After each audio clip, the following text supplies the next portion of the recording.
Eleanor Grayson stood at her kitchen window, her hands trembling as she watched a construction crew dismantle the fence around her backyard pool. The pool she'd scrimped and saved for, meticulously maintained, and legally owned for over a decade.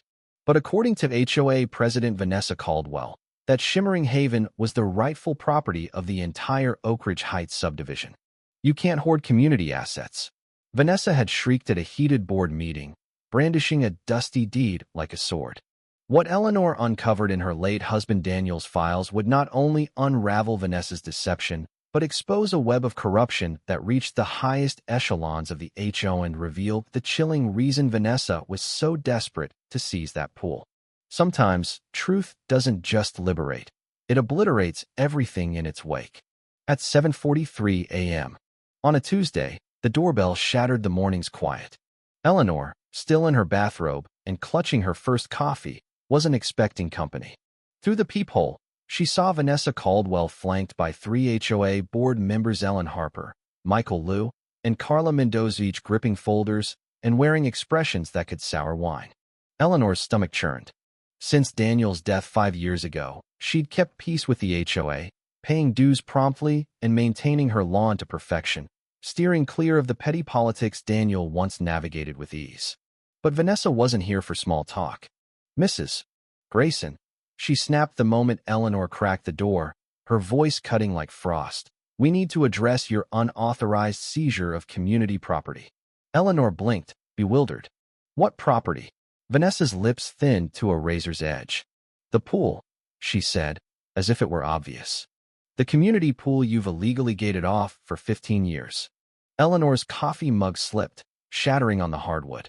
Scalding liquid stung her bare feet, but she barely flinched. "My pool," she stammered. "The one Daniel and I built with our own money." Vanessa produced a yellow document. "Per the 1987 subdivision plat, that pool is a community amenity. You've denied your neighbors their rights." The morning sun turned harsh, blinding. Eleanor gripped the doorframe, her knuckles white. "That's impossible. We have permits, receipts, Mrs. Grayson." Michael Liu cut in, his tone reluctant but firm. "Our research is thorough. We've reviewed the documents for weeks." Weeks? They'd been plotting this ambush for weeks. Eleanor's mind raced to 2009, when she and Daniel saved for 3 years to build that pool. She recalled his excitement, sketching designs on napkins, ensuring every permit was in order. "I want to see those documents," she said, her voice steadier than her racing heart. Vanessa's smile was venomous. "Of course. But first, we must discuss remediation. The fence comes down. The pool opens to all residents. A contractor's been hired." Eleanor's vision blurred. "You hired a contractor?" "For my property." "Community property," Vanessa corrected. "Work starts Thursday. The HOA will cover cost safety upgrades, seating, maintenance schedules." Eleanor's restraint snapped. "You're insane. That pool cost us $40,000. We've paid for everything." Vanessa's composure didn't waver. "The HOA appreciates your efforts and will reimburse reasonable maintenance costs." Eleanor stared at the board neighbors she'd known for years, who'd mourned Daniel at his funeral. Ellen Harper wouldn't meet her gaze. "I want the HOA's lawyer," Eleanor demanded. "Already consulted," Vanessa replied. "The plat is binding. Your husband may have misunderstood the ownership." The accusation stung like a slap. Daniel, a meticulous architect, confused? "Get off my property," Eleanor whispered, then louder. "Get out, or I'm calling the police." Vanessa's mask slipped, revealing a glint of malice. "The contractor arrives Thursday at 8 a.m. Prepare yourself." As they retreated, Eleanor caught Ellen's fleeting look of regret, but she followed Vanessa like a puppet. Eleanor shut the door, her heart pounding. Through the window, her pool sparkled, the automatic cleaner humming Daniel's programmed settings. She stormed to his study, untouched since his death, and yanked open the filing cabinet.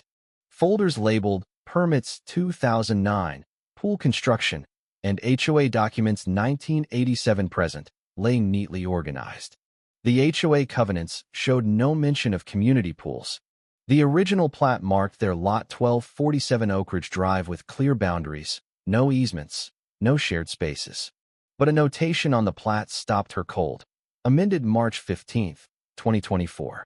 3 months ago, after Daniel's death, her phone buzzed.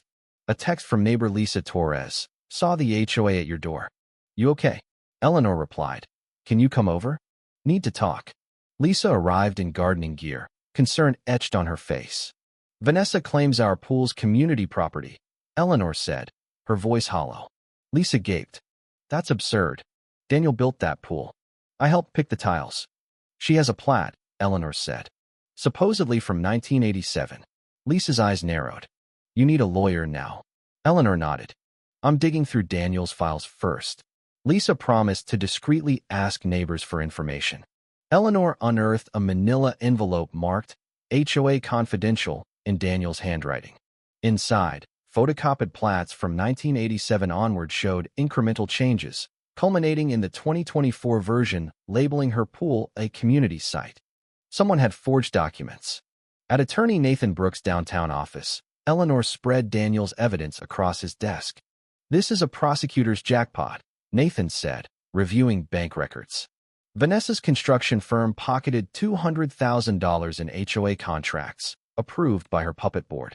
Daniel tracked payments to shell companies and listed 17 targeted homeowners. Eleanor's jaw tightened. He was building a federal case. Nathan nodded. Criminal complaints, civil suits, restraining orders, going to war. His phone buzzed. That's the DA. Ready? Since Vanessa slandered Daniel's memory, Eleanor replied. Investigators Detective Laura Bennett and FBI agent Ryan Patel arrived, stunned by the evidence. Daniel documented racketeering across multiple HOAs, Eleanor explained. Vanessa targeted widows, the elderly, anyone who wouldn't fight. She produced the forged plat. This was altered 3 months ago. Laura studied it. Clear document fraud. Ryan asked. Ever hear of Marcus Delgado? Eleanor frowned. No, he runs HOA management firms statewide, Ryan said. If Daniel's evidence ties Vanessa to Delgado, it could dismantle their network. A chill ran through Eleanor. Was Daniel onto organized crime? Laura's gaze was grave. He uncovered something massive. If Vanessa knows what you have, you're in danger. Eleanor demanded police protection. I'm not leaving my home. If Vanessa escalates, she'll regret it. That night, a white sedan trailed Eleanor home. Neighbors whispered, swayed by Vanessa's lies that Eleanor had stolen community resources. Lisa warned. Vanessa's spreading rumors Daniel was crooked. Eleanor's calm surprised her. By tomorrow, they'll know the truth. The doorbell rang. A woman claiming to be FBI agent Emily Carter flashed a badge, urging Eleanor to a safe location. Her shaking hands betrayed her. Eleanor slammed the door, dialing Laura, but the line was dead. Peering out, she saw 2 men with the fake agent. Grabbing Daniel's emergency radio, she called for help. 2 weeks later, Eleanor entered the federal courthouse, clutching Daniel's evidence. Agent Patel greeted her. Ready? Since they killed Daniel, she replied. The prosecutor's office buzzed with victims from Daniel's list: elderly couples, families bankrupted by fraudulent liens. U.S. Attorney Diane Foster addressed them.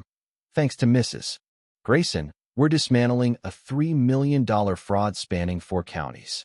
Eleanor spoke, her voice steady. Daniel died exposing these criminals. Today, we ensure every victim gets justice. The arraignment was chaotic.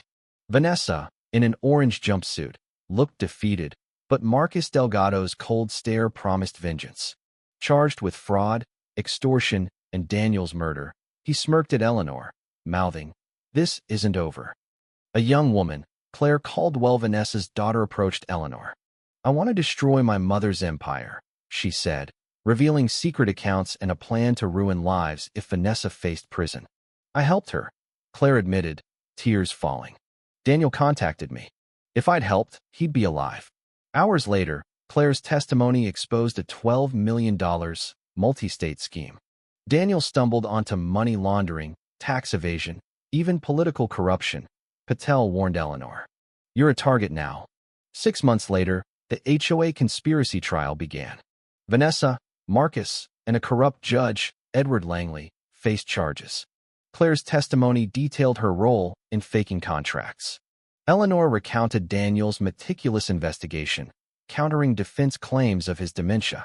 A medical expert confirmed Daniel was drugged, mirroring Marcus's death in custody. After 3 tense days, the jury returned, guilty on all counts.